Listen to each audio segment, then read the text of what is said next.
वसीम बादामी रातों रात social media पर वायरल हो गए। आपको सुनकर अजीब लग रहा होगा क्योंकि वसीम बादामी तो एक अरसे से स्ट्रगल कर रहे हैं और सोशल मीडिया के ऊपर एक अरसे से अपनी शोहरत को सस्टेन रखे हुए हैं। लेकिन बादामी साहब का हालिया एक एक्ट ऐसा है जिन्होंने उन्हें सोशल मीडिया के ऊपर जेंटलमैन का खिताब दे दिया है। हालिया दिनों में आप सब जानते हैं कि कराची के अंदर उर्दू कॉन्फ्रेंस के हवाले से एक मेले का इनेकाद हुआ जिसके अंदर तमाम तर उर्दू के मद्दाह लोग जो थे, उर्दू से मोहब्बत करने वाले जो लोग थे, वो एक जगह पर इकट्ठे हुए और उन्होंने असरे नो उर्दू की तामीर और तरक्की के लिए हालिया जो असर हाज़िर के अदवार हैं इसमें क्या क्या खिदमात की जा सकती हैं, माजी के अदवार में क्या खिदमात की जाती नहीं, ये सारे मामले के ऊपर डिस्कशन की, जिसके अंदर एक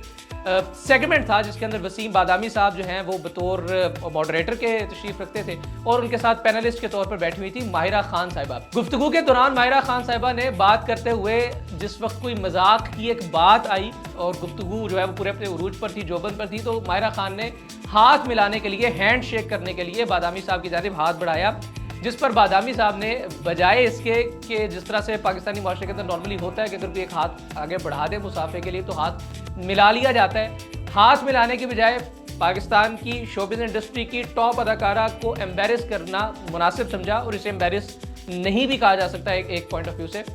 और उन्होंने अपना माइक आगे कर दिया और माइक के ज़रिए से मुसाफे का ये एक मामला हुआ जिसकी फुटेज, जिसकी जो वीडियो है वो सोशल मीडिया पर बहुत ज़्यादा वायरल हुई और इसी तरह से पाकिस्तान भर की जो ख़वातीन है वो बादामी साहब की फ़ैन हो गई कि शोहर हो तो बादामी जैसा जो अपनी बेगम के साथ इतना लॉयल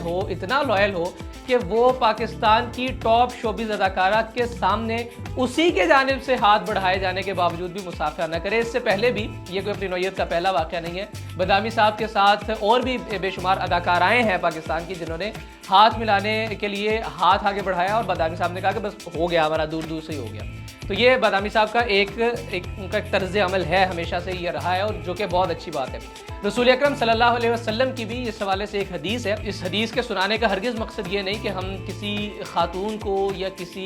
हालिया लिबरलिज्म के शिकार मर्द को तनकीद का निशाना बना रहे हैं, लेकिन एक बहस वो चीज़ जो हमने उलमा से सुन रखी है वो आपको गोश गुजार करना ज़रूरी है। हज़रत मोहम्मद मुस्तफ़ा सल्लल्लाहु अलैहि वसल्लम ने फरमाया था कि तुम किसी गैर महरम औरत को टच करो, हाथ मिलाओ या किसी भी एतबार से टच करो, इससे बेहतर है कि तुम्हारे माथे में कील ठोक दिया जाए। यानी कि इतना बड़ा एक मसला है जिसके हवाले से हम सब इस चीज़ को इग्नोर करते हैं और नॉर्मली इस चीज़ का ख्याल नहीं करते और नामहरम मर्द और हज़रात जो हैं वो पाकिस्तानी माशरे के अंदर हाथ मिला लेते हैं बैन ही, जिस तरह से UAE और USA और दीगर जो अक़वाम आलम हैं जो कि तरक्की याफ्ता ममालिक कंसिडर होते हैं वो उनके अंदर, उन गैर मुस्लिम ममालिक के अंदर इसी तरह से किया जाता है कि एक दूसरे को न सिर्फ ये कि उनसे हाथ मिलाया जाता है बल्कि उनके साथ गले भी लग लिया जाता है। तो ये सारे मामला जहाँ पर वसीम बादामी साहब को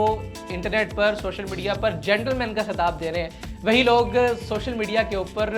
तंज़ो मज़ाह से भरपूर कमेंट्स करते हुए ये भी कह रहे हैं कि अगर यहाँ पर इकरारुल हसन साहब होते तो शायद चौथी शादी हो जाती। लेकिन बहरहाल ये एक मजाक की हद तक बात है। सोशल मीडिया के ऊपर वसीम बादामी साहब के इस एक्ट को बहुत ज़्यादा पजीराई दी जा रही है, विच इज़ वेरी गुड, जो कि बहुत अच्छी बात है। इसका मतलब यह है कि पाकिस्तान के अंदर अक्सरियत मुआशरा ऐसा है जो सुलझा हुआ है और सुलझे हुए एक्ट को पसंद करता है और उन्हें वायरल भी करता है। पाकिस्तान जिंदाबाद।